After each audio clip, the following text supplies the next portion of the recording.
Hello Indie Game fan, welcome to a roguelite and pixel art heavy edition of surprise releases, beginning with Loot Express Delivery Service, an action-adventure strategy title where you play as the commander of a crew sent to retrieve valuable items from an alien planet. You have to muster the troops, which includes workers who can clear trees and start fires, soldiers who will defend you against enemies, and scientists who are mission critical with their research ability, where of course I love the pixel art look and is flying under the radar.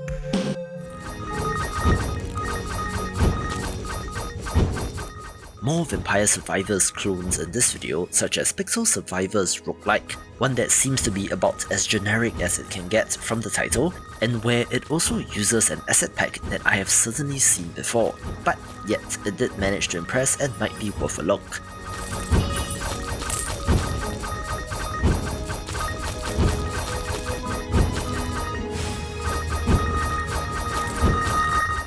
This released out of early access, and to be fair, it seems like its visuals did get upgraded over that period of time, with people citing the variety in weapons and characters as one of the main draws.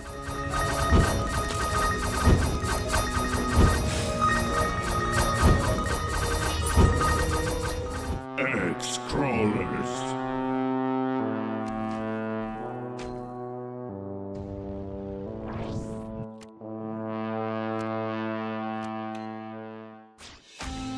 I wanted you to hear the start of the trailer for the Excrawlers, since I guess it is one of the more unique ways to showcase your game, where this is a pixel art action-adventure RPG set in a fantasy world.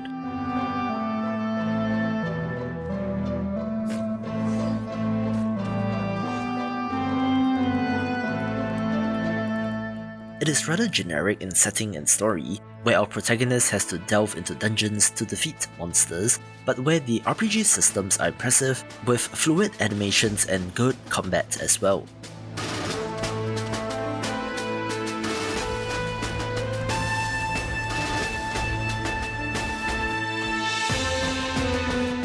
It's not too much of a looker, where the lack of outlines does bother me, but if you're in the mood for a dungeon crawler, this is of interest and it's pretty cheap as well.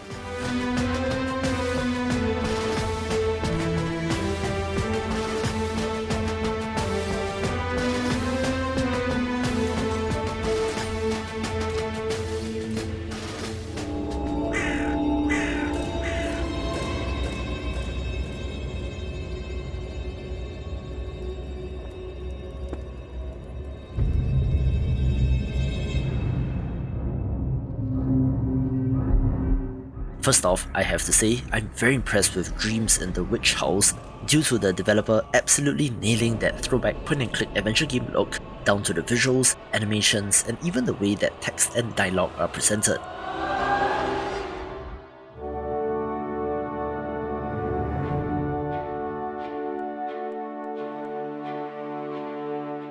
It is based on a H.P. Lovecraft short story set in the city of Arkham, where a college student has to be prepared for a witch ritual in 2 months.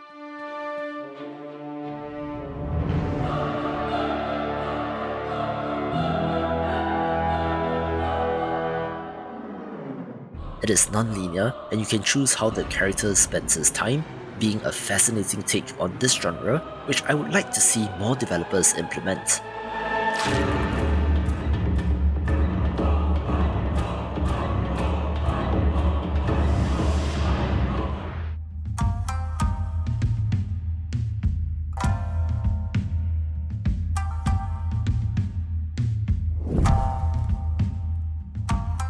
On the surface, Natti sure looks like Kingdom Rush, and I'm guessing that it has to be inspired by it, down to the buildings spawning groups of 3 units which will then engage the enemy, but it does add a roguelike twist to make this of interest.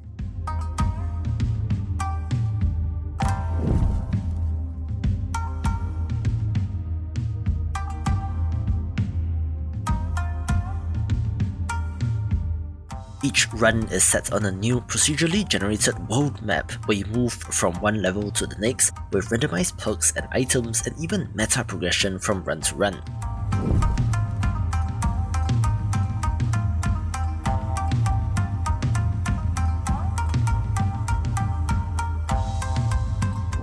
It also has a theme based on Korean folklore and mythology, so it is something different, where it's good so far in early access but needs more content.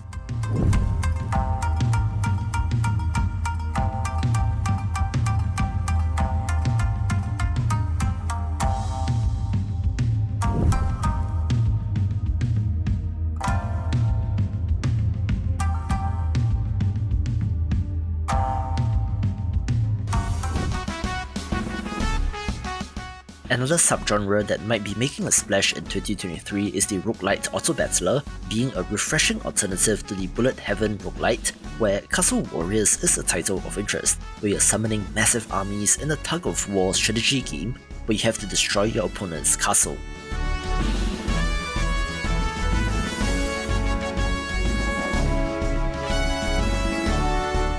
It joins the likes of games like Mages and Monsters, where I do like the pixel art here with a nice variety of factions and units, with more to come in early access.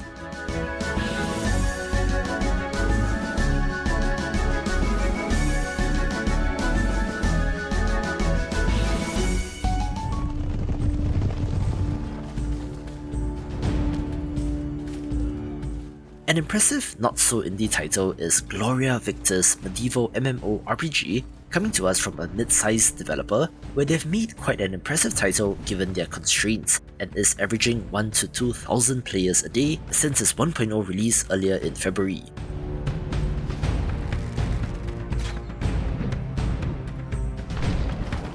As expected, this is similar to games like Chivalry 2 and Mordhau in the setting and combat, but it's an MMO in a persistent world where of course massive armies clashing will be one of the main highlights.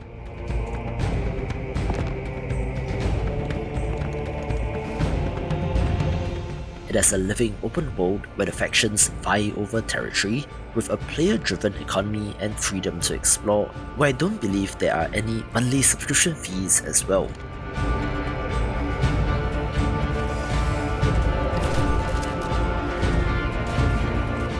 If you're interested, I would recommend checking it out while it's still relatively hot, since who knows how the player population will change, but it's an impressive entry nonetheless.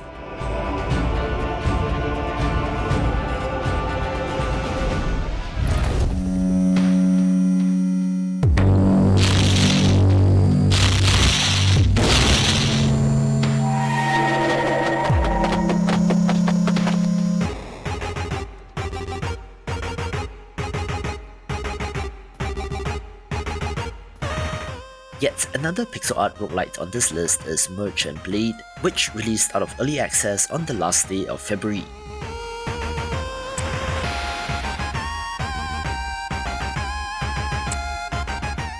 Again, this is about amassing an army and sending your troops into dungeons to battle monsters, but most interestingly, this has a puzzle game element similar to titles like Tetris or Super Puzzle Fighter, and where it also incorporates merging mechanics like Triple Town or take your pick of the merge type mobile game, where combining units results in a more powerful version, and getting the right mixture of troops will be essential to your success.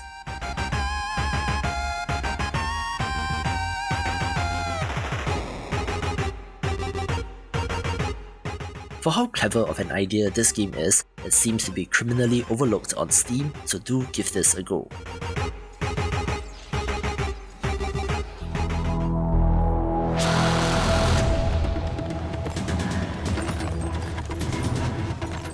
Another 1.0 release of interest is this roguelite mining and base building title named Lumencraft, where you're exploring the world in search of the mysterious and glowing pink mineral known as lumen, to be harvested as an energy source for humanity as mankind's last hope for survival.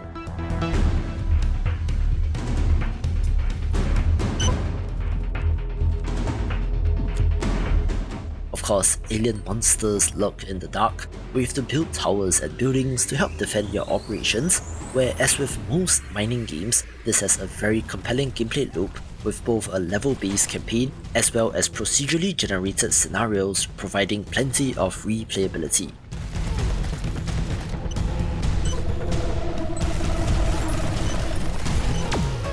Yes, this is yet another Vampire Survivors clone, but this Chinese title has over 2,600 Steam reviews as of recording, which means that it's sold a whole bunch of copies. We can check out Retromations or Wonderbot's videos on Noobs Want to Live for more details, but it is pretty good and has a ton of content, and you can watch this video to see how bad the Vampire Survivors clone problem has gotten.